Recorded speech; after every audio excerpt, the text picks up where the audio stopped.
သောဘုရားဤသာသနာတော်နဲ့တွေ့ကြုံနေတဲ့အခါမှာအရေးကြီးဆုံးလုပ်ငန်းကမိမိတို့ဘာနာမှာသီလသမာဓိပညာဆိုတဲ့ဒီခြင်းသုံးခုပြည့်စုံအားထုတ်ဖို့အရေးကြီးဆုံးပဲသီလလည်းပြည့်စုံရမယ်သမာဓိလည်းပြည့်စုံရမယ်ပညာလည်းပြည့်စုံရမယ်သီလဆိုတာဘာလဲဆိုလို့ရှိရင်လူများမှာအောက်ထစ်ဆုံးအားဖြင့်၅ပါးသီလပြည့်စုံရမယ်။ရားများမှာတော့ပါတိမောက္ခသီလပြည့်စုံရမယ်။ဒီသမာဓိလောက်နဲ့လည်းသိမချသေးဘူး။ပညာဘာဝနာကိုလည်းပြည့်စုံအောင်အားထုတ်ရတယ်။ဒီပညာဘာဝနာကပြည့်စုံသွားရင်တော့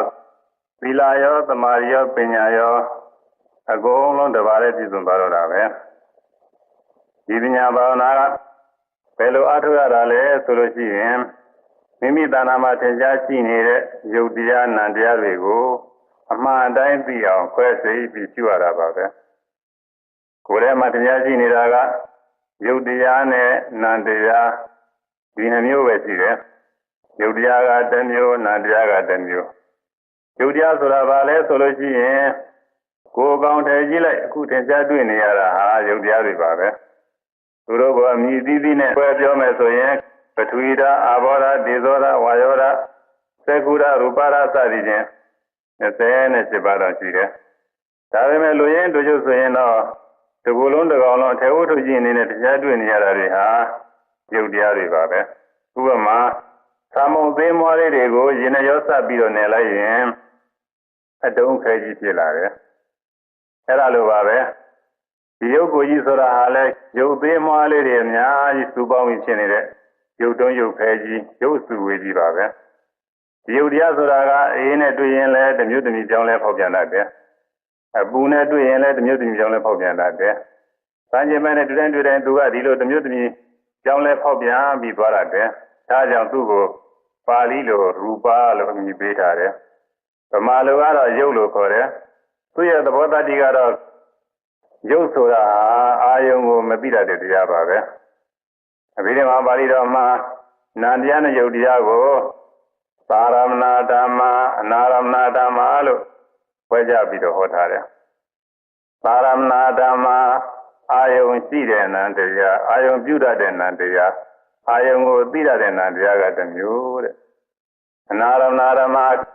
အာယုံမရှိတဲ့ယုတ်တရားအာယုံမပြုတတ်တဲ့ယုတ်တရားအာယုံကိုမသိတတ်တဲ့ယုတ်တရားကတစ်မျိုးတဲ့ဒီလိုခွဲခြားပြီးဟောထားတယ်ဒီပိမဒေသနာမှာရုပ်ဆိုတာအာယုံကိုမသိတတ်တဲ့တရားပဲလို့တရိပ်ဟောပြပြီးထားတယ်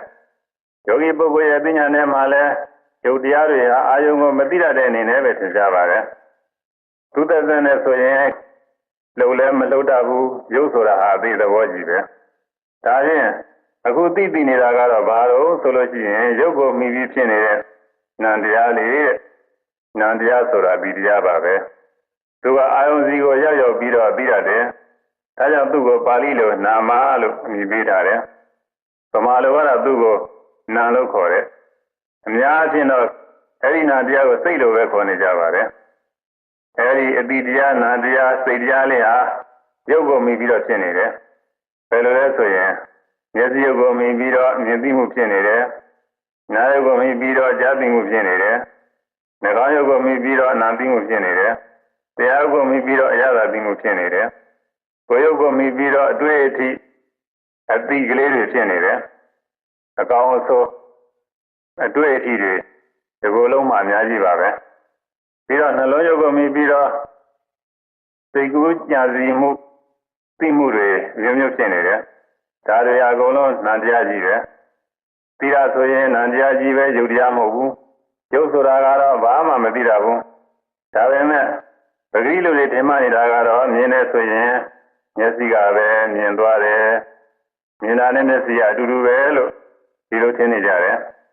ပြီးတော့မြင်တာဟာငါပဲငါကပဲမြင်သွားတယ်မျက်စိရောမြင်တာရောငါတယောက်တည်းပဲလို့ဒီလိုထင်နေကြတယ်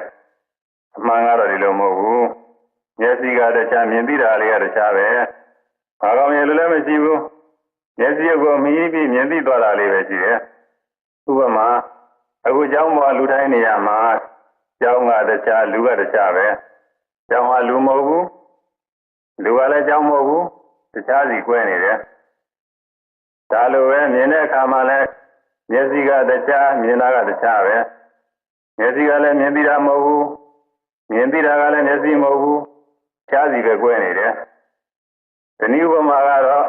အခန်းထဲမှာရှိနေတဲ့လူကပရင်းပေါက်ကိုဖွင့်ပြီးကြည့်လိုက်ရင်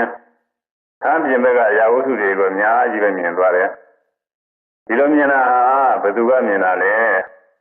ပရင်းပေါက်ကမြင်တာလားလူကမြင်တာလားဆိုလို့ရှိရင်ပရင်းပေါက်ကတော့ဘယ်မြင်ရမလဲလူကမြင်သွားတာပါပဲဒါပေမဲ့လို့ပရင်းပေါက်မရှိရင်အဲ့ဒီအပြင်ကဟာတွေကိုအတွင်းကလူဟာမမြင်နိုင်ဘူးပရင်းပေါက်ကြီးမှပရင်းပေါက်ကနေပြီးကြီးမှအဲ့ဒါတွေကိုမြင်နိုင်တယ်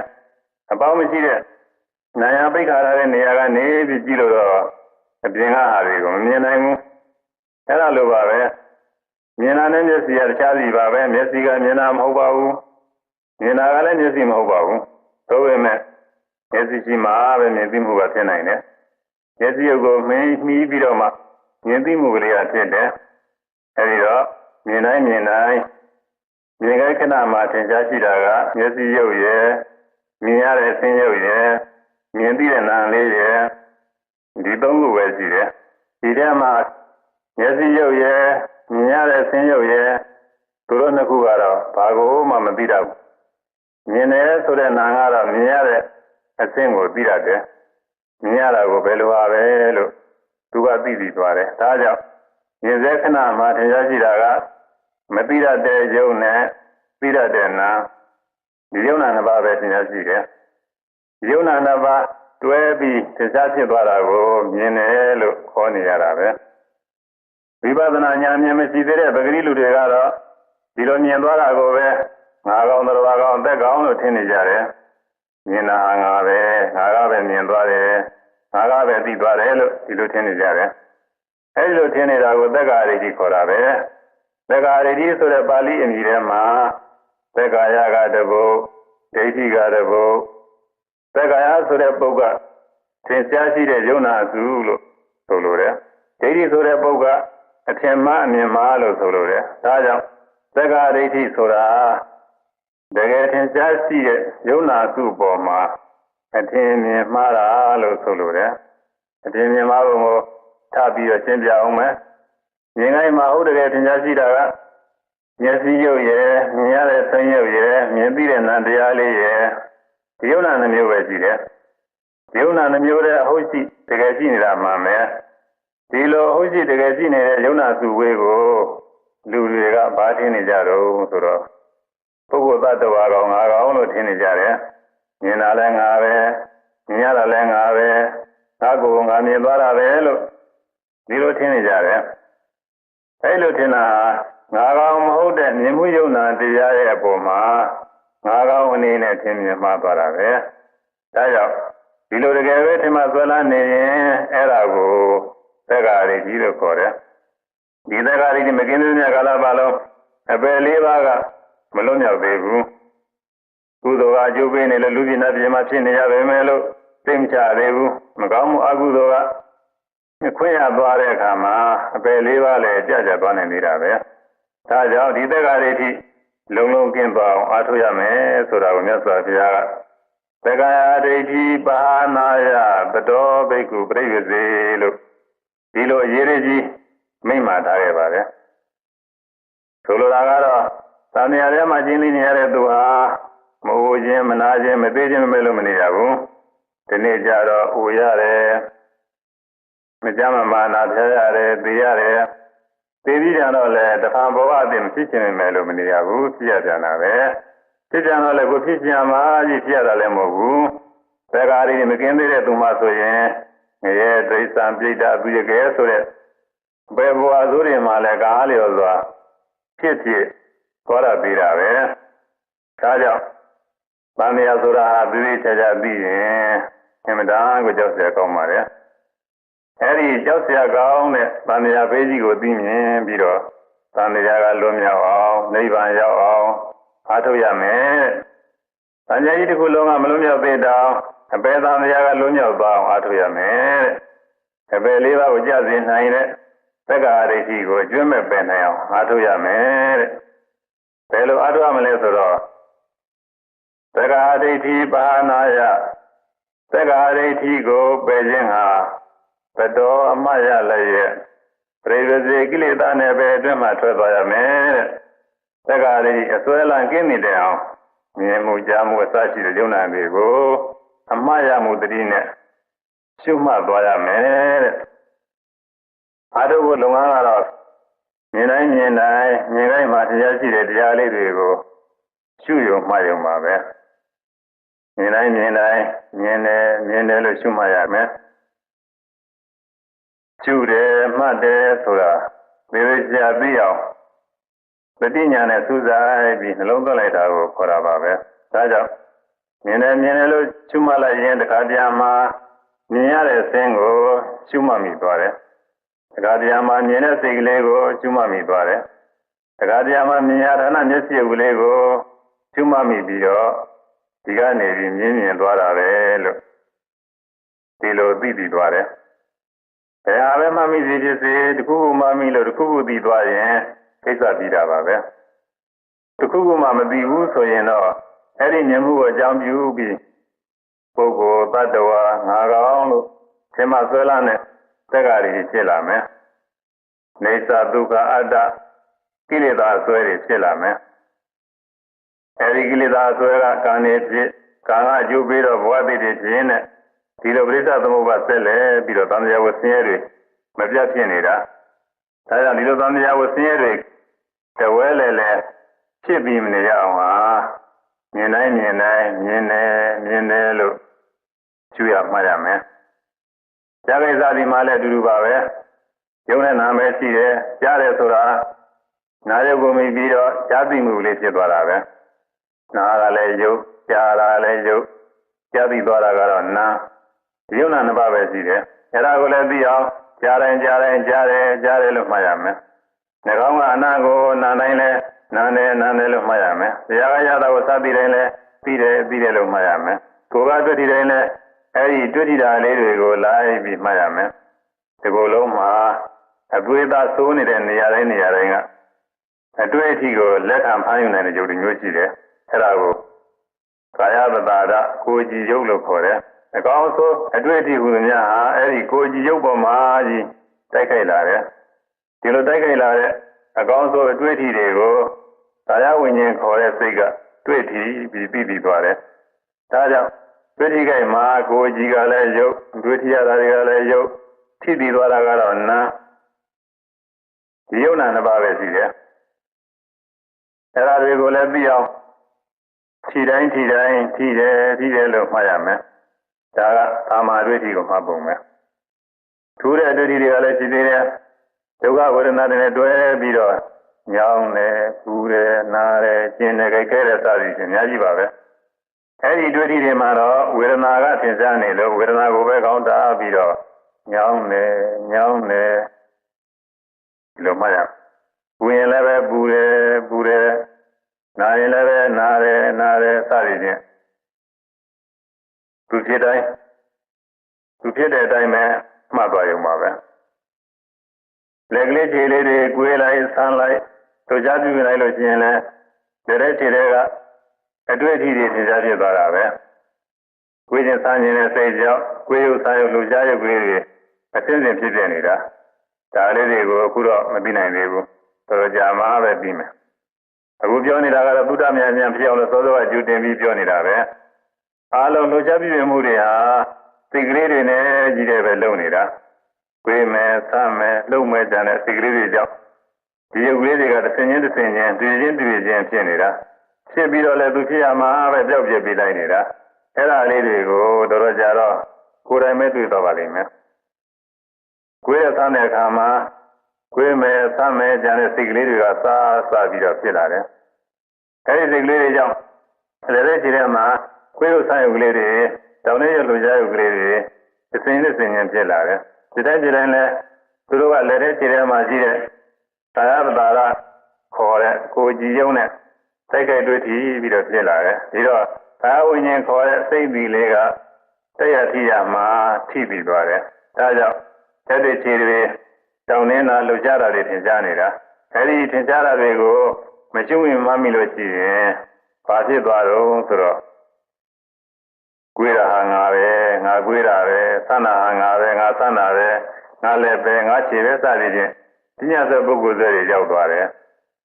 အဲဒီလိုပညာသက်ပုဂ္ဂိုလ်တွေရောက်ပြီးမသွားရအောင်လို့ကိုယ်ရဲ့ဆန္ဒနဲ့လှုပ်ရှားတိုင်းကိုယ်ရဲ့ဆန္ဒနဲ့လှုပ်ရှားတဲ့စသည်ဖြင့်ရှုမှတ်နေရတာတဲ့ပြီးတော့သိကုကြံစီတဲ့အခါမှာလည်းနှလုံးရုပ်ကိုမြည်ပြီးတော့သိကုစနကြံသိမှုကလေးတွေဖြစ်လာတယ်အကြံသာအပြင်ပြောရမယ်ဆိုရင်ဒီရုပ်ကိုကြီးကိုမြည်ပြီးတော့ဖြစ်နေတာပါပဲဒါကြောင့်နှလုံးရုပ်ကိုယုတ်ကယုတ်တရားသိကုစနကြံစီသိနေတာကအနန္တတရားယုံနာနှစ်ပါးပဲရှိတယ်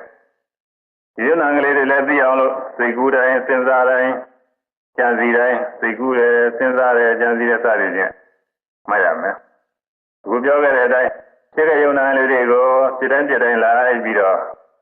မပြတ်ကျွမှနေရင်တော်တော်ကြာတော့သမာဓိထူးခြားခြားကောင်းလာတာကိုတွေ့ရလိမ့်မယ်စိတ်ကလေးဟာဘယ်မှမသွားတော့ဘဲနဲ့မှတ်ရမှရအာယုံမှာသာစိုက်ကနေကကတီးနေတာကိုတွေ့ရလိမ့်မယ်အဲဒီခါမှာအပညာတွေကလည်းထူးခြားခြားဖြစ်လာလိမ့်မယ်မှတ်တိုင်းယုံနေတာနဲ့နှစ်ခုတည်းရှိနေတာကိုကိုယ်တိုင်တွေ့ရမယ်မှတ်သိရတဲ့အာယုံလေးရဲ့မှတ်သိတာကလေးရဲ့ဒါလေးနှစ်ခုတည်းအတွဲဖြစ်နေတာကိုကိုယ်တိုင်ပဲတွေ့ရမယ်ဒီလိုတွေ့ပြီးတဲ့နောက်ဆက်ပြီးမှနေရင်တော်တော်ကြာတော့မြဲဒီနာရဲ့လို့ကိုမရှိတော့ဘူးမှတ်တိုင်းမမြဲတာကြီးပဲတွေ့ရတယ်အသေးဖြစ်ပေါ်လာတာကိုရှုမှတ်လိုက်အဲ့ဒါကပြောက်သွားလိုက်ပြီးတော့နောက်တစ်ခုကပေါ်လာလိုက်အဲ့ဒါကိုရှုမှတ်လိုက်သူကလည်းပြောက်သွားလိုက်နဲ့ဒီလိုပေါ်ကြီးကြောက်ချီကြားတွေကြီးပဲတွေ့ရတယ်မြဲဒီနေတာရဲ့လို့ကိုမရှိတော့ဘူးဒီတော့မှတ်တိုင်းပေါ်လာပြီးတော့ပြောက်သွားလို့မမြဲတာကြီးပဲလို့ဒီလိုသဘောကျလာမယ်အဲ့ဒါဟာအနိစ္စ ानु ပါဒနာတဲ့ပြီးတော့ကြည်ကြည်နဲ့ဆင်းရဲကြီးပဲလို့ဒီလိုလဲသဘောကျလာမယ်အဲ့ဒါကတော့ဒုက္ခ ानु ပါဒနာပဲပြီးတော့ကိုယ်ထဲမှာညောင်းလိုက်ပူလိုက်နာကျင်ခဲလိုက်နဲ့မခံနိုင်တဲ့ဒုက္ခဝေဒနာကိုလည်းအများကြီးပဲတွေ့ရတယ်အဲ့ဒါတွေကိုရှုရတော့ဒီကိုယ်လုံးဟာဆင်းရဲစုဝေးကြီးလို့ဖြစ်ပြီးတော့လဲသင်လာမယ်ဒါလည်းဒုက္ခ ानु ပါဒနာပဲပြီးတော့မှတ်တိုင်းယုံနာတရားတွေကကိုယ်လိုတိုင်းမဖြစ်ပဲသူဖြစ်ခြင်းတို့ဖြစ်နေတာကိုသာတွေ့ရတယ်ဒါကြောင့်အစိုးမရတဲ့တရားငါကောင်တော်ကောင်မဟုတ်တဲ့သဘောတရားတွေပဲလို့လဲသဘောကျလာမယ်ဒါကတော့အနတ္တ ानु ပါဒနာတဲ့ဒီအနိစ္စဒုက္ခအနတ္တအသိဉာဏ်တွေပြည့်စုံတဲ့အခါကျတော့မဉ္ဇဉ်ပုံညာနဲ့နိဗ္ဗာန်ကိုတွေ့သွားမှာပဲဒီလိုနိဗ္ဗာန်ကိုတွေ့ပြီးတော့ဓမ္မတဖို့ရသွားတယ်ဆိုရင်ပယ်လေးပါးကလုံးဝလုံးမြောက်သွားတော့တာပဲအောက်တဲ့ဆုံးအချင်းအဲဒီဓမ္မတဖို့လောက်တော့ပြည့်စုံသွားအောင်အခုအားထုတ်ကြရမယ်အားထုတ်တော့ကမြင်နိုင်ကြတဲ့ဓဝါ၆ပါးကပေါ်လာတဲ့မြတ်ကိုအကုန်လုံးလိုက်ပြီးတော့ရှုရမယ်လို့ခေါင်းကပြောခဲ့ပြီဒါပေမဲ့အာထုကသမှာတော့မြင်တိုင်းကြားတိုင်းပြီးတိုင်းအကုန်လုံးကိုလိုက်ပြီးတော့မမှတ်နိုင်သေးဘူးဒါကြောင့်နည်းနည်းကပဲစပြီးတော့မှတ်ရမယ်အသက်ရှူတိုင်းကြိုက်တိုင်းဝမ်းမိုက်ကဖောင်းလိုက်ပိန်လိုက်နဲ့လှုပ်ရှားနေတဲ့ရုပ်ရှိတယ်အဲ့ဒါကစပြီးတော့ရှုရမယ်သူကပိုးပြီးတော့လဲလွယ်တယ်ထင်လဲထင်ရှားတယ်ဝိပဿနာရဲ့သဘောကယထာပါကတဝိပဿနာပြီးနေပြီတော့လို့ဆိုထားတဲ့အတိုင်းထင်ရှားရကစပြီးတော့ရှုရတယ်ယုံနာနှမျိုးထဲမှာနာဆိုတာကသိမ့်မွေ့တယ်သိမ့်မထင်ရှားဘူးရုပ်ကတော့ဉာဏ်နဲ့ထင်ရှားတယ်ဒါကြောင့်ဝိပဿနာသက်သက်ကစပြီးရှုတဲ့ဝိပဿနာနိကပုဂ္ဂိုလ်မှာရုပ်ကစပြီးတော့ရှုရတယ်ရုပ်ထဲမှာလည်းဥပါဒယုတ်ဆိုတာကသိမ့်မွေ့လို့သိမထင်ရှားဘူးမဟာဘုရုပ်တွေကတော့ဝဉာဏ်လို့ထင်ရှားတယ်ဒါကြောင့်အဲဒီမဟာဘုရုပ်ဉာဏ်တွေကစပြီးရှုရမယ်ပထဝီအာဘောတေဇောဝါယောဆိုတဲ့ဓာတ်ကြီးလေးပါးကစပြီးတော့ရှုရမယ်အခုကောင်းတယ်ပိန်တယ်လို့မှတ်ရမှာထင်ရှားတွေ့ရတာဝါယောဓာတ်ပဲဘာမဲ့တဲ့ကတောင်းနေတာကိုတွေ့ရတယ်လှုပ်ရှားတာကိုတွေ့ရတယ်ဒီတောင်းနေလှုပ်ရှားတဲ့ဝါယောဓာတ်ကိုစပြီးတော့တွေ့ရတာပဲသတိထားပါဠိတော်မှာသွားရင်လည်းသွားတယ်လို့သိရမယ်ရရင်လည်းရတယ်လို့သိရမယ်ထိုင်ရင်လည်းထိုင်တယ်လို့သိရမယ်အိပ်ရင်လည်းအိပ်တယ်လို့သိရမယ်ကိုယ်မူရာကို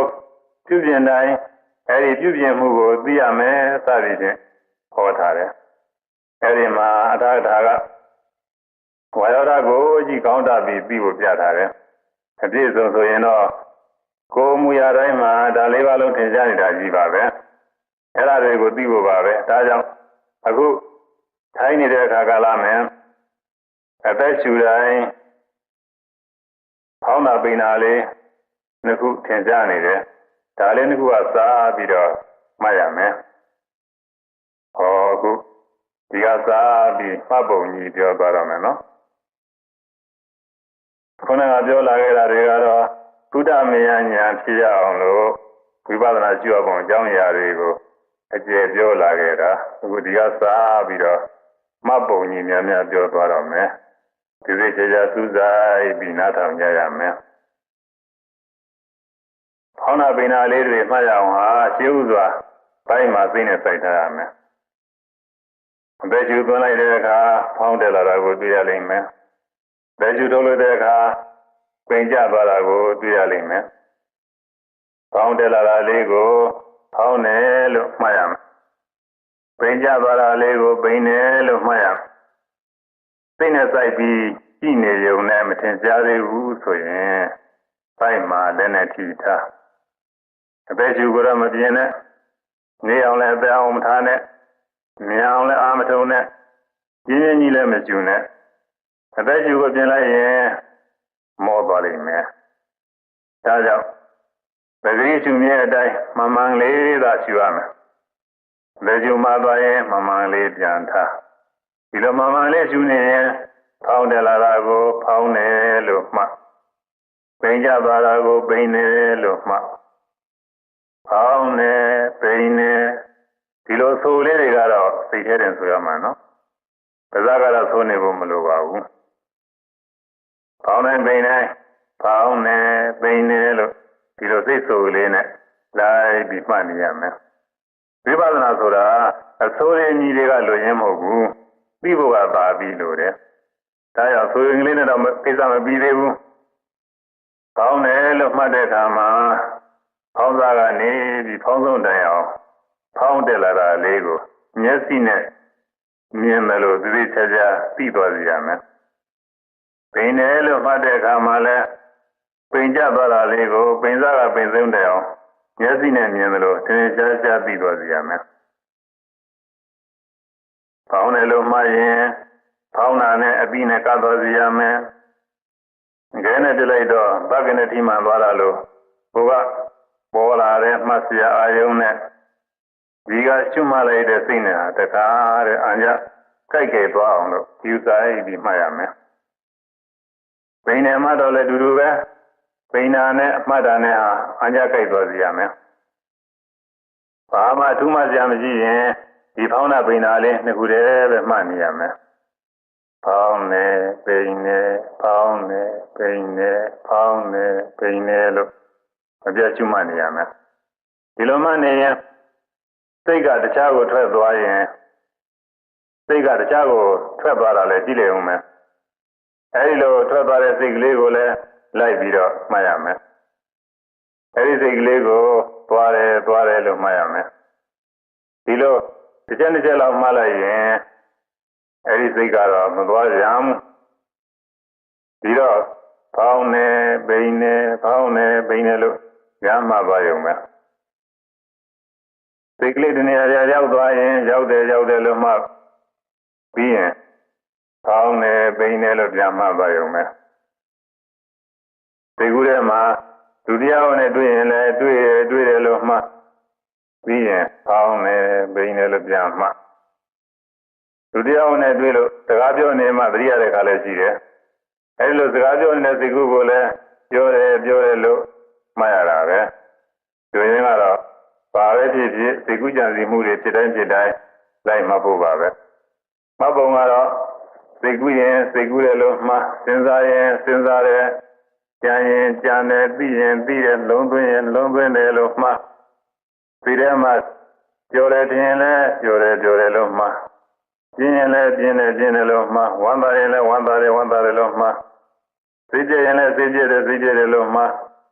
ဒီလိုစိတ်ကူးလေးတွေကိုဖြစ်တိုင်း ကျွတ်မှပြီးနေတာကဘာလို့ဆိုလို့ရှိရင်သိဒ္ဓ ानु ပဒနာခေါ်တယ်ဒီလိုစိတ်ကလေးကိုဖြစ်တိုင်းမရှုနိုင်မသိနိုင်ကြတဲ့အတွက်ဒီစိတ်ကလေးကိုပဲပုဂ္ဂိုလ်သတ္တဝါကောင်းလို့ထင်နေကြတယ်စိတ်ကူးနေတာဟာငါပဲငါစဉ်းစားနေတယ်ငါကြားနေတယ်ငါသိနေတယ်လို့ဒီလိုထင်နေကြတယ်ကလေးသူငယ်အဖြစ်ကအခုတည်းထိတဘဝလုံးအသက်ရှင်ပြီးပြီးနေတဲ့ငါကောင်လေးဟာတကယ်ကိုရှိနေတယ်လို့ထင်နေကြတယ်အမှန်မှာတော့ငါကောင်လေးဆိုတာရှိတာအကုန်မဟုတ်ဘူးတကူချင်းစင်ကမပြတ်ဖြစ်နေတဲ့ဒီစိတ်ကလေးသာရှိတာပဲအဲဒီတကူချင်းခဏမစဲဖြစ်ပြနေတဲ့ဒီစိတ်ကလေးကိုကိုယ်တိုင်မျက်မှောက်သိအောင်လို့အခုမှားရတာပဲဒီစိတ်ကလေးရဲ့ဖြစ်ပုံကိုမြတ်စွာဘုရားကဓမ္မရပါဠိတော်မှာဒီလိုဟောထားတယ်ဒုရေငမံဧကသရံအတရိရံကုဟတယံယေစိတံဗယမေတံတိမောက္ခန္တိမာရဗန္နနာဒုရေငမံဝေသောအာယုံတို့လည်းသွားရသည်တဲ့စိတ်ဆိုတာဝေဒအာယုံစီကိုလည်းသွားရတယ်လူကကံတန်းကြောင့်ထဲမှာရှိနေပေမဲ့လို့စိတ်ကတော့ရတဲ့ကြောက်မျိုးတဲ့ကြောက်သွားနေတာတဲ့တခြားမျိုးရွာနိုင်ငံတွေလည်းကြောက်သွားတာပဲဒီထဲမှာသီဝရတွေဆိုရင်ဘလောက်ပဲဝေးသိကူးလိုက်ရင်သူကတော့ဖြုတ်ကနေရောက်သွားတယ်ဒီလိုဝေဒအာယုံစီကိုလည်းရောက်သွားတဲ့စိတ်ကလေးကိုသိအောင်ရှုရမှတ်ရမယ်ဒုရေငမဝေသောအာယုံတို့လည်းသွားရသောဧကသရံတစိတ်ချင်းသာဖြစ်လေရှိတော့ဒီစိတ်ကလေးတွေကတစ်ခုပြီးမှတစ်ခုတစိတ်ချင်းဖြစ်နေတာဒါကိုမသိသေးတဲ့ပဂတိလူတွေကတော့တစ်သက်လုံးတစ်ဘဝလုံးတစိတ်သေးပဲလို့ထင်နေကြတယ်အသေးသေးဖြစ်နေတယ်လို့ကိုမသိကြဘူးမြင်လိုက်ကြားလိုက်စဉ်းစားလိုက်တွေးလိုက်ကြားလိုက်နဲ့ကိုယ်ရင်တော့သိနေတာတွေလဲဒီစိတ်ပဲအခုသိနေတာလဲဒီစိတ်ပဲအားလုံးဒီစိတ်တွေကသိနေတယ်လို့ထင်နေကြတယ်ပြီးတော့မြင်နေတော့လဲကြားတယ်ကြားနေတော့လဲမြင်တယ်စသည်ဖြင့်စိတ်၄၅၆ခုဟာဒီဇိုင်းနဲ့ဖြစ်ပြီးဒီဇိုင်းနဲ့သိနေတယ်လို့ဒီလိုလည်းပဲတချို့ကထင်နေကြတယ်အမှန်မှာတော့ဒီလိုမဟုတ်ဘူးစိတ်ဆိုတာတစ်ခုပြီးမှတစ်ခုတစ်စိတ်ချင်းအသေးသေးဖြစ်နေတာပဲအဲ့ဒါကိုတော်ကြာရင်ကိုယ်တိုင်ပဲတွေ့သွားပါလိမ့်မယ်ဒီကုကြစီဓာလေးတွေညာသိတင်ကြတာကျန်တယ်လို့မှတ်လိုက်ရင်မရှိကြဘူးစဉ်းစားတယ်လို့မှတ်လိုက်ရင်မရှိကြဘူးဒီစိတ်ကလေးတွေကိုပေါ်တိုင်းမှတိုင်းကြောက်သွားတာလေးတွေကဗီးလုံးလေးတွေစီးနေတယ်လို့ပဲစိတ်နဲ့တော့စီရဘာမှမစောက်ဘူးအဲ့ဒါလေးတွေကိုကိုယ်တိုင်ပဲသိလာပါလိမ့်မယ်ဒီလိုစိတ်ကလေးတွေတစ်ခုချင်းဖြစ်နေတာကိုလည်းသိရမယ်တဲ့ဒုရေငမဝေသောအာယုံတို့လည်းသွားရသောဧကသရံစိတ်ချင်းသာဖြစ်လေရှိသောအပရိရံကိုကောင်းတယ်လည်းမရှိတော့စိတ်ဆိုတာကိုကောင်းတယ်လည်းမရှိဘူးဒါကြောင့်ရုပ်လောက်မတင်ကြဘူးရုပ်ဆိုတာကတော့အထီဝတ္ထုကြီးတွေနဲ့မို့သင်ကြားနေတယ်လက်ရယ်ခြေရယ်ကောင်းရယ်ကိုယ်ရယ်ဒီလိုအထေဝတ္ထုကြီးတွေနဲ့အထင်ကြီးအကိုဒါကြောင့်ကိုယ်တွေကရုပ်တွေလည်းသင်ကြားတာပဲအပြင်ကရုပ်တွေလည်းသင်ကြားတာပဲရုပ်ဆိုတာပဲလေလို့မေးရင်ဒါပါပဲလို့ခိုင်းပြီးတော့ပြနိုင်ပါသေးတယ်နာဆိုတာကတော့ဘယ်ဟာတော့လို့မေးရင်သူကထေဝတ္ထုမရှိလို့ပြောပြခဲ့တယ်ဒါကြောင့်လောကရဆရာတွေဟာဒီနာကိုမခွဲခြားနိုင်လည်းဖြစ်နေကြတာပဲဒါပေမဲ့အာယုံကိုသိနေတာအနန္တရားပါပဲလို့ဒီလိုပြောရင်နားတော့လည်းနိုင်ပါလေဒီလိုကြာကြာခွဲခြားပြီးဖို့ကတော့သူ့ကိုဖြစ်တိုင်းလိုက်ပြီးတော့မှတ်ရတယ်ဒီလိုမှတ်နေရင်ဒီစိတ်နာလေးကိုလက်နဲ့ကင်ကြည့်ရသလိုပဲအထင်ရှားသိနိုင်ပါတယ်အမှားကောင်းလာတော့ဒီစိတ်ကလေးတွေအောင်စီကိုရောက်သွားလိုက်တာခုန်ချနေသလိုပဲသိတင်ကြတာဒီလိုထေရမရှိပါပဲနဲ့အာယုံစီကိုရောက်သွားတဲ့စိတ်ကလေးကိုသိအောင်မှတ်ရမယ်တဲ့ဒါကြောင့်ဗရိရာကိုကောင်းတယ်လည်းမရှိတော့ဘူဟာတရားနှလုံးရုပ်ကိုယုတ်တည်ဟူသောလိုင်ကောင်း၌ကိန်းအောင်နေတော့စိတ်တန်အာယုံကိုဇာမပိရသောစိတ်ကိုရေချင်းယောဂီတို့သည်ဗမေတ္တ တိဆောင်ပြီးနိုင်ကုန်လည်းဒီတို့စိတ်ကိုယ်ဆိုင်သိနိုင်သောယောဂီတို့သည်မာရဘာနာကိလေသာဝတ္တသုဒသမမတရားရဲ့နောက်ခွဲမှာမောက္ခန္တိတို့မြောက်ကြပေကုန်လည်းအမျိုးမျိုးတွေအာယုန်တွေကိုကြာပြီးနေတဲ့စိတ်ကလေးစရှိတယ်အဲ့ဒါလေးကဒီကိုယ်ထဲမှာဖြစ်ပေါ်နေလို့ဒီကိုယ်ထဲမှာအောင်းနေတယ်လို့ဒီမှာဆိုရတယ်အဲ့ဒီစိတ်ကလေးကိုစိတ်တိုင်းမှတ်သိရမယ်တဲ့ဒီလိုမှတ်သိပြီးတော့ဒီစိတ်ကလေးကိုစောင့်စည်းနိုင်မယ်ဆိုရင်ကိလေသာနောက်ဘက်မှာလွန်မြောက်သွားမယ်တဲ့ဒါကြောင့်ဒီစိတ်ကလေးကိုစိတ်တိုင်းမှတ်ရမယ်ဒီစိတ်ကလေးကတော့မှတ်လိုက်ရင်ကြောက်လွယ်ပါတယ်ကြံနေလို့စနေကြလောက်မှလိုက်ရင်သူကမရှိတော့ဘူးကြောက်သွားတော့တာပဲအဲဒီတော့ပေါင်းနေပိန်နေလို့ညာမှသွားရုံပဲသမောပါဏအနေတိုင်းကြတာတွေဟာဒုက္ခဝေဒနာတွေကြီးပဲဒါကြောင့်ဒါတွေကိုရှုမှတ်နေတာကဝေဒနာနုပါဒနာတဲ့ဒီဝေဒနာနုပါဒနာနဲ့ဝေဒနာလေးတွေကိုဖြစ်တိုင်းမရှုနိုင်မသိနိုင်ကြတဲ့အတွက်ညောင်းတာပူတာနာကျင်ကြဲတာကလေးတွေကိုပဲငါလို့ထင်နေကြတယ်ငါညောင်းနေတယ်ငါပူနေတယ်ငါနာနေတယ်လို့ငါကောင်းသဘာကောင်းနေနဲ့ထင်နေကြတယ်အရင်ကတော့ငါကောင်းနေတာပဲအခုမှအနေတိုင်းခက်လာတယ်လို့ငါတယောက်တည်းအနေနဲ့ထင်နေကြတယ်အမှန်မှားတော့ဒီလိုမဟုတ်ဘူးကိုယ်ထဲမှာမကောင်းတဲ့အတွေ့တွေနဲ့တွေ့ပြီးတော့မကောင်းတဲ့ခံစားမှုလေးတွေတစ်ခုပြီးတစ်ခုအသေးသေးဖြစ်နေတာပဲ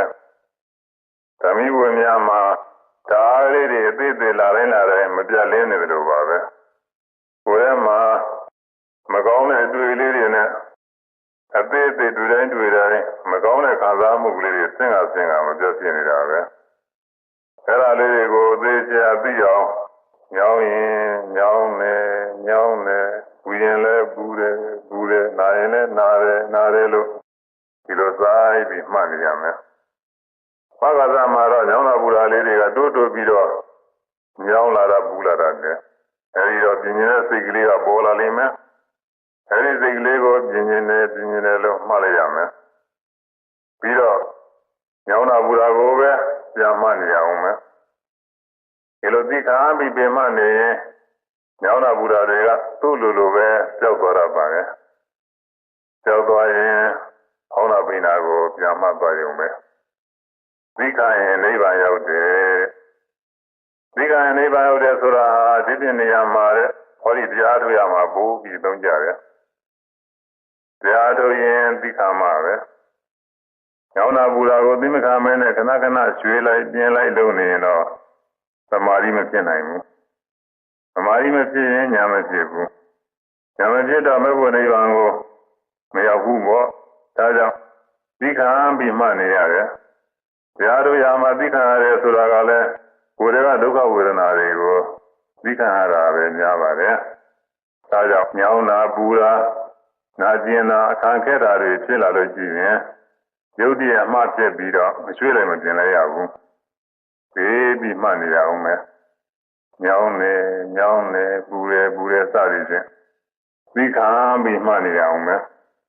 ဒီလိုသိခံပြီးမှနေရင်ဒေါသယဝေဒနာကတော့ကြောက်တော့ပါလိမ့်မယ်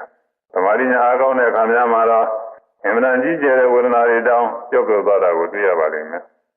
ဒီလိုကြောက်သွားတဲ့အခါမှာအောင်းနေပိန်နေလို့ကြမ်းမှတ်သွားရုံပဲတော့ကြောင်ပိန်မှနေပြီမဲ့လို့လဲမပြောင်းနိုင်ဘူးမနေပါလားဘူးဆိုရင်တော့ညရတာပေါ့ဒါပေမဲ့ကျင်းတဲ့စိတ်ကလေးကစားပြီးတော့ကျင်းနေလို့မှတ်ရမယ်လက်ကြွရင်ကြွတယ်လို့မှတ်ရွှေ့ရင်ရွှေ့တယ်မှတ်ဒီလေးပဲရွှေ့ရမယ်နော်အဲဒီခြေချင်းရွှေ့သွားတာလေးကိုလိုက်ပြီးတော့ကြွတယ်ရွှေ့တယ်ထိတယ်လို့ဒီလိုအစဉ်တိုင်းမှတ်သွားရမယ်ကိုရင်းလို့ရှိရင်ရင်းတယ်မှခြေတော်ကြွလာရင်ကြွတယ်မှရွှေ့ရင်ရွှေ့တယ်မှချရင်ချတယ်မှအပြုတ်ပြန်မရှိပဲငြိမ့်နေပြီဆိုတော့ ဖောင်းနေပိန်နေဖောင်းနေပိန်နေဒီလိုပြန်မှတ်နေရမယ်ကြားထဲမှာရနာမနေရဘူးရှင်းမှနဲ့နောက်မှနဲ့စနေစီရမယ်ရှင်းသမารီနဲ့နောက်သမารီရှင်းညာနဲ့နောက်ညာတစားတဲ့သွားမှသတိသမารီညာတွေကတစ်ဆင့်နဲ့တစ်ဆင့်မြင့်ရင်းပြီးလာတာဒီလိုရင်းပြီးအာတိလာတဲ့အခါကျတော့မဉ္ဇဉ်ပူညာဆက်ရောက်ပြီးသွားတာပဲတရားထုတ်ရတယ်ဆိုတာမိပုတ်တဲ့ယောက်ျားလိုအားထုတ်ရတယ်မိချင်းမပေါ်သေးတဲ့စိတ်ကဲတုံးကသေသားချင်းပို့ပြီးတော့မိမှုရတယ်အဲဒီမိပုတ်တဲ့လူဟာမိမပွင့်မချင်းမရမနာပို့နေရတာပဲဘူးလာလေးအားစိုက်ပြီးပို့ရလေးပဲဒီလိုအဆင်မပြတ်ဖို့လို့ဘူးလုံးမကဘူးလာတော့မိပွင့်လာရတယ်အဲဒီတော့မှပဲနားရတယ်အဲ့ဒါလိုပဲရှင်းမှတဲ့နောက်မှရှင်းသမารီနောက်သမารီမပြတ်ဆက်နေအောင်ဟာဓမ္မတဲမှနေရတယ်ဒီကညောင်းနာပူရာတွေကိုမှလို့ပြီးသွားရင်ကြမနေနဲ့ဖောင်းနေပိန်နေဖောင်းနေပိန်နေလို့တစားတဲ့ဆဲပြီးမှပါရမယ်ဒီလိုမှနေရင်ဒီနေရာကရလာကြရင်အဲ့ဒါကိုလည်းပဲမှတ်ရမှာပဲရတဲ့နေရာကိုစိုက်ပြီးရတယ်လို့မှတ်ရမယ်သူလည်းခံခဲ့တဲ့ဒုက္ခဝေဒနာပဲ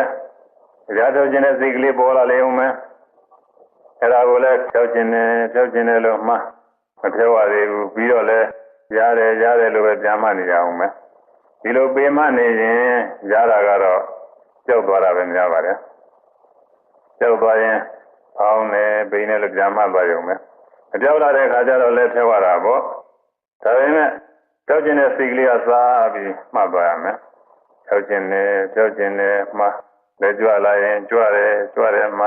တွေ့ရင်ရွှေ့တယ်မှရတဲ့နေရာကိုကြည့်လိုက်တော့ထိတယ်လို့မှအရာဖြောက်တဲ့အခါကျတော့ဆွဲတိုင်းတွန်းလိုက်ဖြောက်တယ်ကုတ်တယ်မှလက်ပြန်ချတော့ချတယ်မှဒီနေရာမှာလက်ကထိသွားတော့ထိတယ်မှပြီးတော့ဖောင်းနေပိန်နေပြန်မှသွားရုံပဲ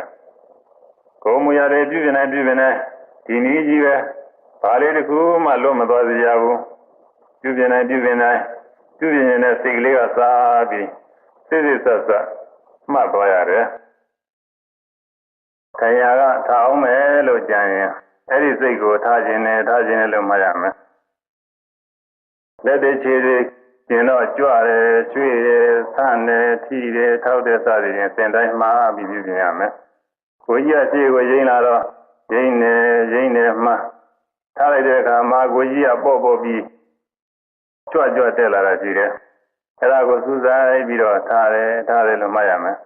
ကြီးလေးထားရမယ်နော်ကြားရတဲ့ပုဂ္ဂိုလ်ဟာအားရင်ရှိပေမဲ့လို့အားမရှိတဲ့လူမှလို့ကျင့်ရမယ်တဲ့ပဂရိကျမ်းမာတဲ့အားရင်ရှိတဲ့ပုဂ္ဂိုလ်များမှာတော့ထားတယ်သွားတယ်ဆိုတာဟာလွယ်လေးပေါ့ယုံနေဆိုများမဲ့ပြီးသွားတယ်အားရင်မရှိတဲ့လူမှများကြတော့ဖြည်းဖြည်းလေးကြွလေးပဲသိသိမွေတာအာနာနေတဲ့လူများမှထားတယ်ဆိုလို့ချင်းကြွလေးညင်သာလေးပဲခါတွေကနာဘမှာဆိုလို့သူ့ကိုယ်အသာလေးအာယူပြီးတော့ဖြည်းဖြည်းချင်းလေးပဲထားလာတယ်အခုတရားထုတ်ရမှလဲအားမရှိတဲ့အဲ့ဒီလူမှများလိုပဲကျင့်ရမယ်ဘာမဆိုဖြည်းဖြည်းချင်းပဲပြုပြင်ရမယ်ဒီလိုဖြည်းဖြည်းချင်းပြုပြင်မှအာရုခါသမှာပฏิသမารိညာကကောင်းမြင်နိုင်တယ်ဒါကြောင့်ဖြည်းဖြည်းကစားပြီးလေ့ကျင့်ရတယ်ထားတယ်လို့မှတ်ပြီးလူမှများလို့ပဲဖြည်းဖြည်းလေးထားရမယ်လူမှနဲ့ကိုတူရမယ်ဒါလည်းမကသေးဘူးမျက်စိမြင်ပေမဲ့မမြင်တဲ့လူလိုကျင့်ရမယ်တဲ့မျက်စိမမြင်တဲ့သူမှကြည့်လို့လည်းမြင်မှာကမဟုတ်တော့ဘယ်မှမကြည့်ဘူးအနာလာပြီးစကားပြောနေတဲ့လူလည်းမကြည့်ဘူးသူကသိပြီးတော့အိမ်ကြီးရနေတယ်တရားထုတ်တဲ့ယောဂီလည်းအဲ့ဒီမျက်စိမမြင်တဲ့လူလိုအိမ်ကြီးရနေအောင်ကျင့်ရမှာဘယ်မှမကြည့်ရဘူးကိုယ်မှကိုယ်သာယူဆိုင်ပြီးမှတ်နေရမယ်အဲဒီပြီးမှတ်နေတယ်ဆိုရင်ဘောင်းနာပိနာကိုယ်သာယူဆိုင်ပြီးမှတ်နေရမယ်နိဗ္ဗာန်မှာသုံးတစ်ခုဒုစံကိုတွေ့ပေမဲ့လို့ဘုစိုက်ကြည့်မနေရဘူးမြင်တယ်လို့မှတ်ပြီးတော့ဖောင်းနေပိန်နေလို့သာမပြတ်မှတ်နေရတယ်ပြီးတော့နားကကြားပေမဲ့လို့မကြားတဲ့လူလိုပဲကျင့်ရမယ်တရားထုတ်နေတဲ့အခါမှာကျွမ်းမှုလေးတစ်ခုတည်းပဲကိုယ်လိုရှိတယ် ဒီပြင်ကြားတာတွေမြင်တာတွေဆိုတာကတော့အခုလုံးမဟုတ်ဘူးဒါကြောင့်ဘယ်လိုထူးထူးဆန်းဆန်းကိုကြားပဲမယ်လို့မကြားသလိုပဲအမှတ်ကိုသာကျူးဆိုင်ပြီးတော့မှတ်နေရမယ်ဘယ်လိုထူးထူးဆန်းဆန်းကိုမြင်ရပဲမယ်လို့မမြင်သလိုပဲအမှတ်ကိုသာကျူးဆိုင်ပြီးတော့မှတ်နေရမယ်ကိုယ်မူရာတွေပြုပြင်တဲ့အခါမှာလည်းမကြမ်းပါတဲ့ပုဂ္ဂိုလ်အားရင်မရှိတဲ့ပုဂ္ဂိုလ်များလိုပဲဒီလေးကြွရလေးပြုပြင်ရမယ်လက်ကျွေးလိုက်ခြေကျွေးလိုက်ကိုယ်လိုက်စမ်းလိုက်ကောင်းကိုလိုက်မောလိုက်နဲ့အဲ့ဒါတွေအားလုံးညီညီသက်သက်ကလေးပင်ပင်မှုမှုကလေးပဲပြုပြင်ရမယ်ဒါကြောင့်အခုလိုတရားကထားတဲ့အခါမှာထားတယ်လို့မှပြီးဖြည်းချင်းလေးထားရမယ်သာသမီရမိတဲ့အခါကျတော့ရက်တယ်မှဘိုးသည်ကြောက်ကြည့်မိရင်ကြည့်တယ်မြင်တယ်ကြည့်တယ်မြင်တယ်မှသွားတဲ့အခါကျတော့ဒီလမ်းကိုမှရုံပဲညာဘက်ကလမ်းတဲ့အခါညာလမ်းတယ်မှဘယ်ဘက်ကလမ်းတဲ့အခါဘယ်လမ်းတယ်မှဒီတော့ကြွဒီကစားပြီးကြောက်ချတဲ့အောင်ရွေ့ပြီးသွားတာလေးကိုအစဉ်တိုင်းပြီးသွားရမယ်ညာလမ်းတယ်ဘယ်လမ်းတယ်ညာလမ်းတယ်ဘယ်လမ်းတယ်ညာလမ်းတယ်ဘယ်လမ်းတယ်အဲ့ဒီလိုတလန်းတကားမှတ်ပြီးသွားရမယ်အဲ့ဒါကမြန်သွားတဲ့အခါမှာဘုံနဲ့ခမမြန်သွားတဲ့အခါခဝေးသွားတဲ့အခါများမှာတလန်းဒီလိုတစ်ချက်ပဲမှတ်သွားရင်တော့ပါပြီဒီသွားနေတဲ့အခါပြညာကြောက်နေတဲ့အခါများမှာတော့ဒီတလန်းမှာမှတ်စရာက၃ပိုင်းရှိတယ်ဒီတော့ကြွလာတာကတစ်ပိုင်းလမ်းလိုက်တာကတစ်ပိုင်းနင်းချလိုက်တာကတစ်ပိုင်းအဲ့ဒီ၃ပိုင်းထဲမှာကြွလာလေးချတာလေးဒီနှစ်ပိုင်းကစပြီးတော့မှတ်ရမယ်ဒီတော့ကြွတယ်လာတာလေးကိုကြွတယ်လို့မှတ်ရမယ်ကြွတယ်လာတာလေးသိကြသိရမယ်ပြီးတော့နင်းချလိုက်တာလေးကိုချတယ်လို့မှတ်ရမယ်လေးပြီးတော့ကျသွားတာလေးကိုသိချသိရမယ်အဲ့ဒီနှစ်ပိုင်းကစပြီးတော့မှတ်ရမယ်ကြွတယ်ချတယ်ကြွတယ်ချတယ်ကြွတယ်ချတယ်ဒီလိုဒီလမ်းတစ်လမ်းမှာနှစ်ချက်မှတ်ပြီးသွားရမယ်အဲဒီနှစ်ချက်မှကလည်းနေလောက်နေတော့လွဲလာပါလိမ့်မယ်ဒီလိုလွဲလာတဲ့အခါကျတော့သုံးချက်မှတ်ရမယ်ကြွတယ်လှမ်းတယ်ချတယ်ကြွတယ်လှမ်းတယ်ချတယ်ဒီလိုသုံးချက်မှတ်ပြီးတော့သွားရမယ်အခုမှတ်ခါစမှာတော့တစ်ချက်မှနှစ်ချက်မှဆိုရင်တော့ပါပြီမြန်သွားတဲ့အခါမှာညာလန်းနဲ့ဘယ်လန်းနဲ့ဒီလိုတစ်ချက်မှသွားဒီသွားတဲ့အခါမှာကြွတယ်ချတယ်ဒီလိုနှစ်ချက်မှသွားဒီလိုသွားနေရကထိုင်နေတဲ့စိတ်ပေါ်လာရင်ထိုင်နေတယ်မှထိုင်ကြလိုက်တော့ကိုကြီးကလေးပြီးကြသွားတာရှိတယ်အဲ့ဒါကိုစူးစိုက်ပြီးတော့ထိုင်နေလို့မှတ်ရမယ်ထိုင်ပြီးတဲ့အခါကျတော့လက်ချေပြင်တာတွေရှိသေးတယ်အဲ့ဒါတွေလည်းအကုန်လုံးမှတ်သွားရမယ်ဘာမှပြည့်ပြည့်မရှိဘဲနဲ့ငြိမ်နေတဲ့အခါကျတော့ဖောင်းနေပိန်နေဖောင်းနေပိန်နေအဲ့ဒါကိုမှတ်နေကြပါပဲဒီလိုထိုင်ပြီးမှတ်နေရတဲ့ကလက်အိတ်ခြင်းတဲ့စိတ်ပေါ်လာရင်အိတ်ခြင်းနဲ့မှလက်အိတ်ခါနေကြတော့လက်ကလေးခြေလေးပြင်လာတဲ့ရှိတယ်ဦးမယ်အဲ့ဒါတွေလည်းအကုန်လုံးမှတ်သွားရမယ်လက်ကြွလာရင်ကြွတယ်မှရွှေ့ရင်ရွှေ့တယ်မှထောက်ရင်ထောက်တယ်မှကိုကြီးရင်းလာရင်ရင်းတယ်မှဒီတော့ဆန့်ရင်ဆန့်တယ်မှရင်းပြီးလဲအိတ်လိုက်တဲ့အခါကျတော့အိတ်တယ်လို့မှားပြီးစီစီလေးပဲလဲပြီးသွားရမယ်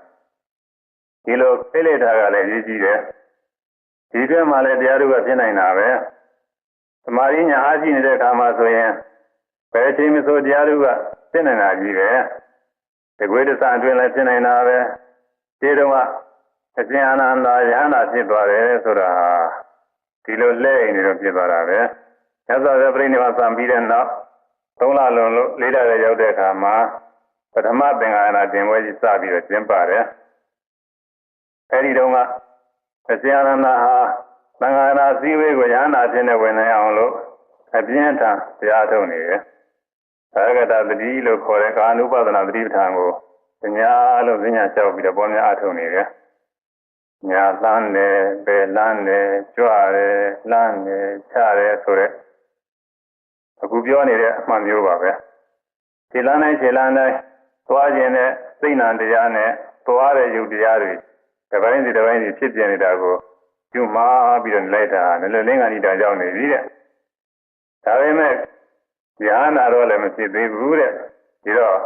အကျဉ်းလာတာဈဉ္ညာသွားများနေလို့ဝိရိယလွန်နေတယ်ဆိုတာကိုသိတဲ့အတွက်သမာဓိနဲ့ဝိရိယမျှသွားအောင်ခဏလောက်လဲရင်အထုံမယ်လို့သိကူပြီးခန်းထဲဝင်သွားပြင်းပေါ်မှာထိုင်ခင်ဗျာကလဲလိုက်တာပဲဒီလိုလဲလိုက်တဲ့အခါမှာအိတ်တယ်လို့ဒီလိုမှမျိုးမှာပဲဉာဏ်နာဖြစ်သွားတယ်တဲ့ဉာဏ်နာအဲ့ဒီလဲမိခင်တုန်းကဆိုရင်သောတာပန်မယ်ဒါကြောင့်အဲ့ဒီသောတာပန်ဖြစ်ကနေပြီးဝိပဿနာကျူတော့ဗရာမိမဲ့ဖို့ရောက်အဲဒီကနေပြီးဝိပဿနာရှုပြန်တော့အနာမိမဲ့ဖို့ရောက်အဲဒီကနေဝိပဿနာရှုပြန်တော့အရဟတမဲ့ဖို့ရောက်ဒီလိုဝိပဿနာနဲ့တကွာအထက်မဲ့ဖို့၃ဆင့်တဲပြီးဉာဏ်ဖြစ်သွားတာတခဏလေးပဲတရားဆိုတာဖြစ်ခြင်းဘာမှကြာတာမဟုတ်ဘူးဘယ်ချိန်မှဆိုဖြစ်နိုင်တယ်အခုအရှင်အာနန္ဒာရဲ့ဉာဏ်ဖြစ်ပုံကိုသာကြည့်ပြီးတော့ဒါကြောင့်ဘယ်ချိန်မှဆိုကြိုးစားပြီးမှတ်နေရမယ်ဒါလေးကတော့ရင်းမကြည့်ပါဘူးဆိုပြီးတော့အမှတ်ကိုကြော့မထားရဘူးဒါကြောင့်အခုပြောနေတဲ့လက်အိတ်ခိုင်းမှလည်းရိုးသေးသေးပဲမှတ်သွားရမယ်အိမ်ကြီးတဲ့အခါကျတော့လက်တွေခြေတွေပြင်လာလည်းရှိသေးတယ်အဲ့ဒါတွေလည်းအကုန်လုံးသိစစမှတ်သွားရမယ်ဘာမှပြည့်ပြည့်မရှိပဲငြိမ့်နေပြီဆိုရင်တော့ပေါင်းနေပိန်နေပေါင်းနေပိန်နေဒါပဲမှတ်နေရမယ်ညနေလိုအချင်းကြနေပေမဲ့လို့မှတ်ကိုတော့လွတ်ပြီးမရဘူးတရားကိုတကယ်တမ်းအားထုတ်တဲ့ပုဂ္ဂိုလ်ဆိုတာမိတ်တော်ကိုအနေနဲ့သွန်ဆဆအားထုတ်ရတယ်ကာမံတသောသာနာရုသအဋ္ဌိသဝသိတတုသတိရေဥပသုတတုမန္တလောဟိတံယန္တံပုရိသထာမေနာပုရိသဝိရိယေနာပုရိသပရကမေနာပတ္တဗံနာတံအပပုနေတောဝိရိယတသာသနာဘဝိတတိဆိုတဲ့ဟောဒီပါဠိရအင်္ဂါ၄ပါးရှိတဲ့သုသင်္ဂဝိရိယနဲ့အောက်ပြီးတော့အားထုတ်ရတယ်တရားကိုတကယ်တော့အားထုတ်ရင်အသာအသွေးတွေကရောပါပြီးပိန်ချုံ၆သွေးသွားနိုင်တယ်အဲဒီလိုအသာအသွေးတွေခန်းချောက်ပြီးသွားကျင်သွားပါစေအရေးများအကျော်များအယုံများကြင်လည်းကြံပါစေလုံလဝိရိယနဲ့အားထုတ်လို့ရနိုင်တဲ့မတရားဖို့တရားဆိုတာရှိတယ်အဲဒီမတရားဖို့တရားကိုမရောက်မချင်းကဒီလိုကိုတော့ရဆိုင်မထားဘူး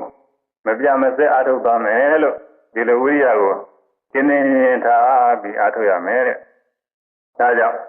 မြင်တယ်လို့အချင်းကြပဲမယ်လို့မှတ်တော့မလို့ရဘူးဓမ္မထဲမပြတ်မှတ်ပြီးတော့နေရမယ်မရင်ပဲအိပ်ကျော်သွားစီရတယ်အမကတန်ရင်လည်းအိပ်မကျော်ပဲနေမှာပဲအိပ်ကျင်တာကတန်ရင်လည်းပဲအိပ်ကျော်သွားမှာပဲအိပ်ကျင်နဲ့မှမျက်စိမေးလာရင်မေးတယ်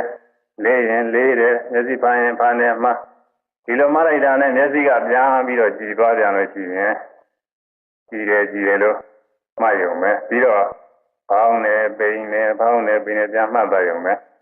ဘယ်လိုပဲပိန်မှနေဟိုကျင်လာပြီဆိုတော့အိပ်ကျော်သွားပါတယ်အိပ်ကျော်ဝေရကတော့မခဲပါဘူးလွယ်ပါတယ်လဲပြီးမှနေတယ်တပြေးချင်းနဲ့မေးပြီးတော့အိပ်ကျော်သွားတယ်ဒါကြောင့်အာထုခါသာပုဂ္ဂိုလ်မှာလဲအိမ်နေတာကချိန်မများစီရဘူးထိုင်တာနဲ့ဈဉ္ညာလျှောက်တာနဲ့အဲ့ဒါကများစီရတယ်ဒါပေမဲ့ညင်းတယ်လို့သိချင်းကြနေတဲ့အခါမှာတော့လဲအိမ်နေရင်ဖောင်းနေပိန်နေဒီလိုမှတ်နေရတော့တာပါပဲဒီလိုမှတ်နေရင်သူ့လိုအိပ်ကျော်သွားပါလိမ့်မယ်အိပ်ကျော်နေတဲ့အချိန်မှာတော့ဘာမှမသိလို့ဘာမှမမှတ်ရတော့ဘူးဒါကြောင့်အိပ်ကျော်နေတဲ့အချိန်ဟာယောဂီပုဂ္ဂိုလ်မှာ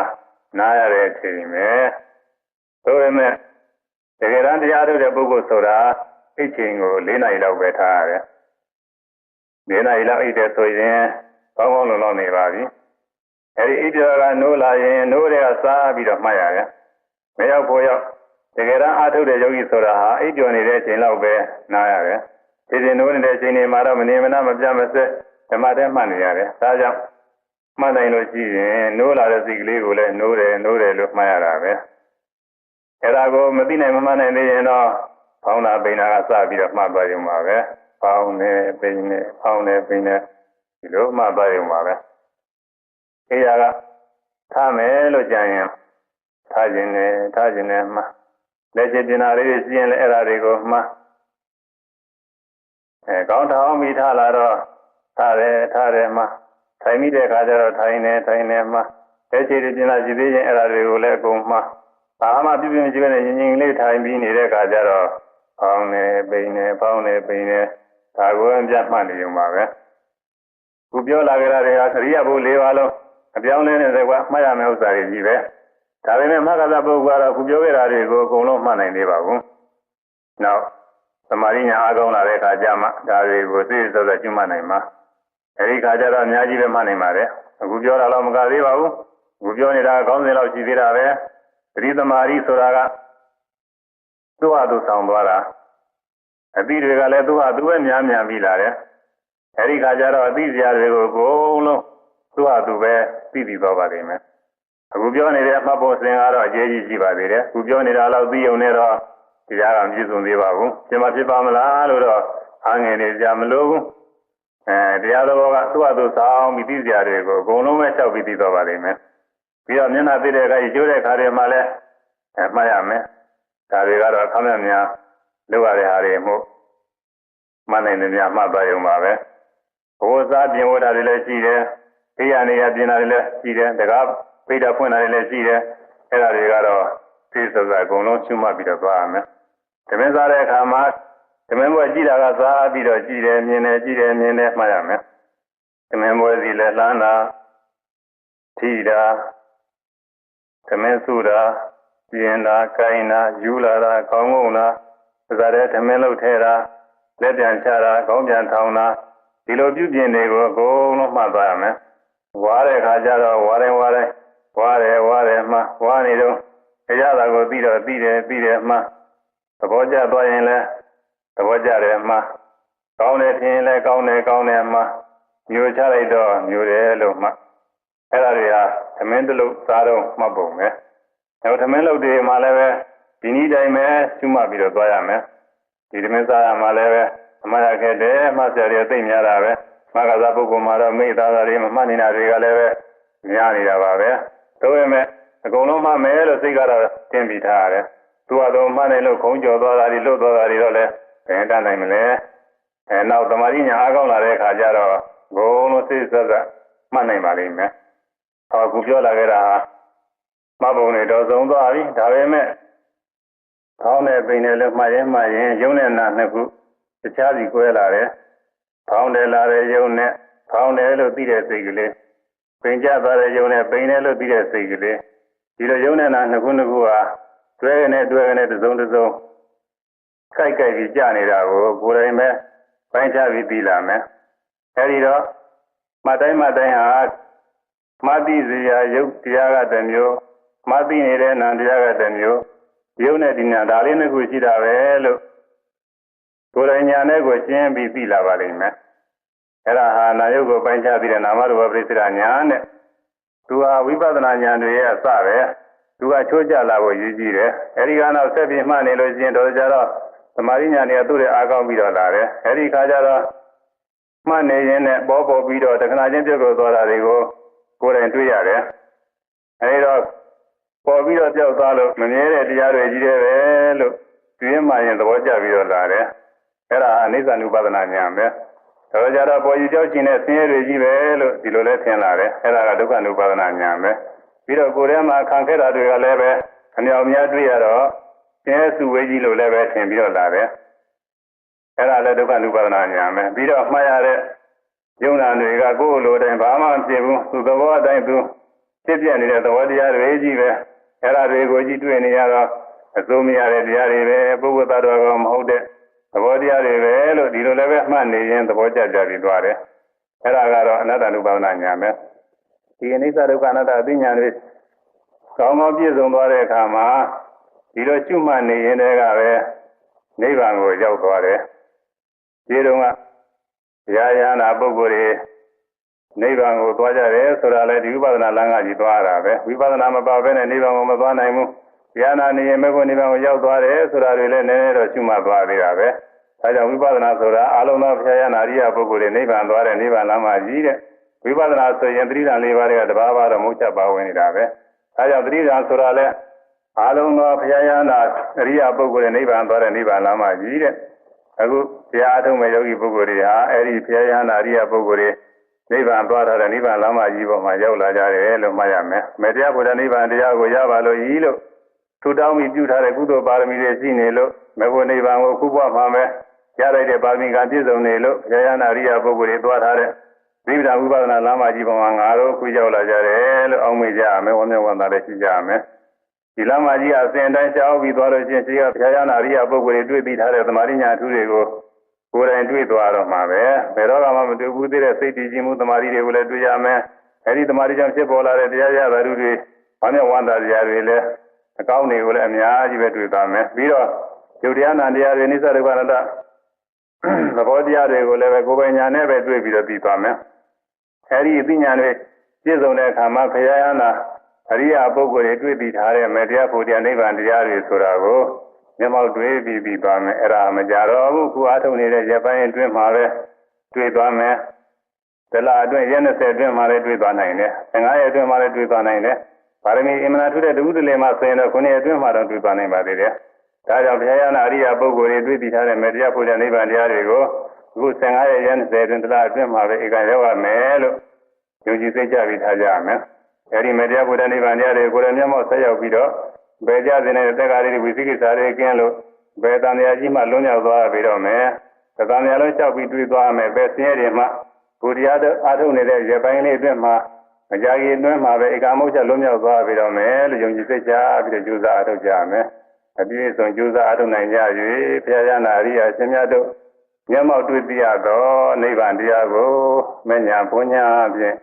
လင်းမြန်စွာဆက်ရောက်၍မျက်မှောက်ပြုနိုင်ကြပါစေကုန်သတည်း